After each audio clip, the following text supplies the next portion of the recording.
কোথায় আমি কথা বলতে পারি? মুসা নবীর সঙ্গে কথা বলছে খাজুর গাছ দিয়া। খাজুর গাছে বলছে ইন্নী আল্লাহ, আমি আল্লাহ।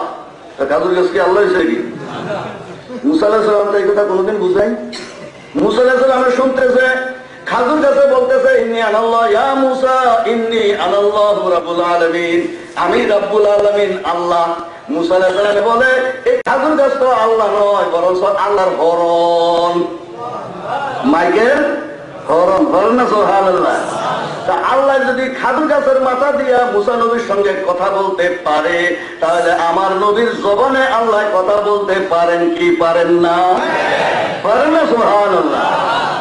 মনসুর হাল্লাজ বলেছিল আনাল হক, সবাই মিলে তারা ফাঁসির মধ্যে দিছে।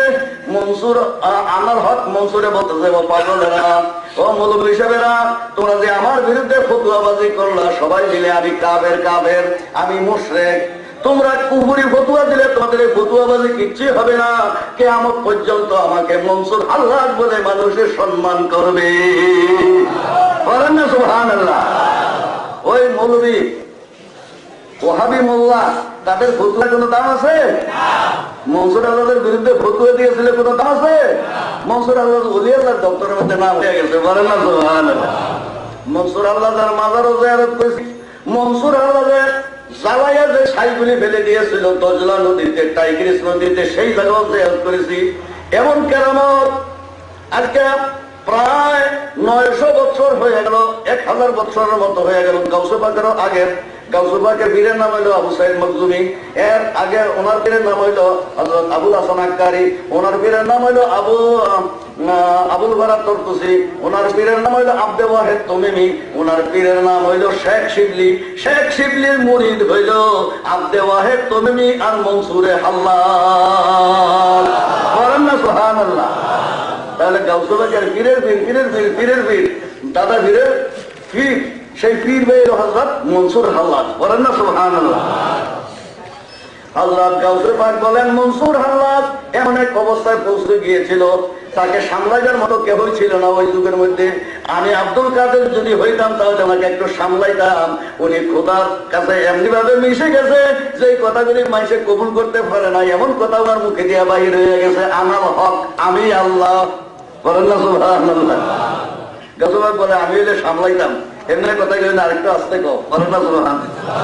কথাটা তো সত্য।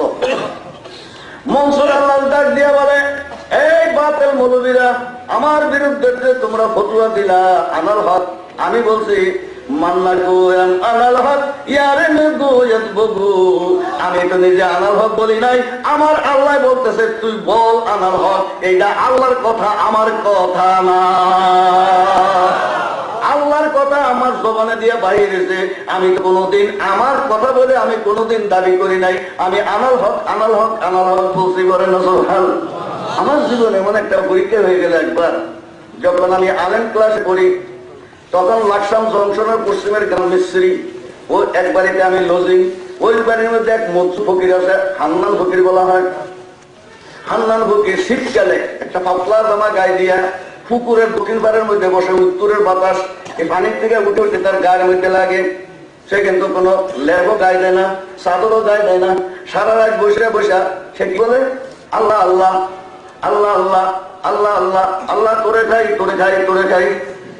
সর্বনাশ, আমি তো আলেমের ছাত্র, আমার মাইসে একটু ভালো ছাত্র বলতো, অনেক মাওলানারে সে সময় আসার খাওয়াইয়া দিছি।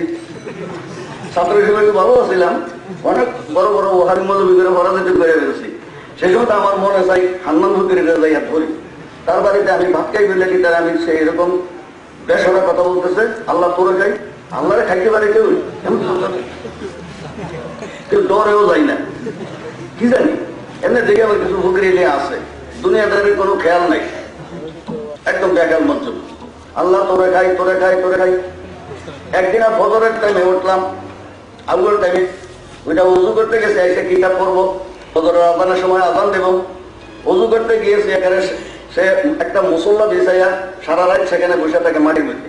আমি তার সামনে দিয়ে যাইতে আছি, আমার দেখে তো হাসাব নেই, হাসাব এদের হাবের সাহেবের হাসাব, আমার হাবের সাহেব ডাকতে পারে হাসাব নেই। আমি বলছি কাকে উজু করতে আইসে, এখন দেখলাম যে একটু হুশ আছে। আমি বললাম যে ফকির সাহেব, আপনি যে এই যে কথাটা বলেন আমার একটু সন্দেহ লাগতেছে, সন্দেহটা দূর করার জন্য আপনি দেখুন আল্লাহ তোরে খাই এটার অর্থ কি?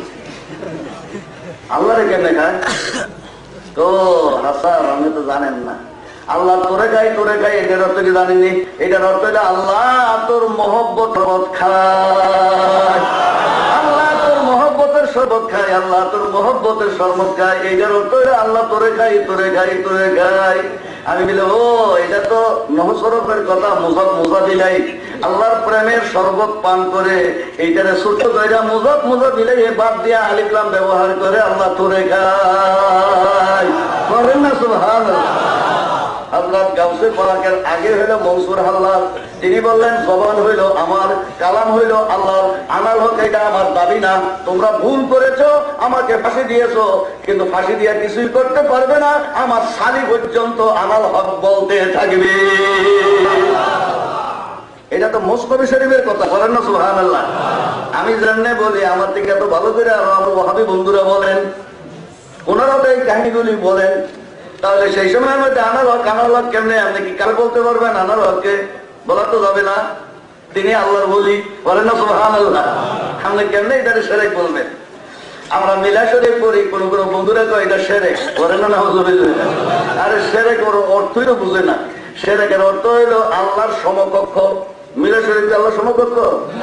মিলাদ হইল রাসূলের জন্ম বৃত্তান্ত, একটা ঘটনা বা একটা কার্যকলাপ, এইটা আবার শিরক হয় কেমনে? এটা কি নমাজ?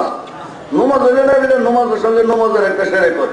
মিলাদ শরীফ একটা জিনিস, আরে মিলাদ শরীফের অর্থই তো তিনি খোদা নন, যার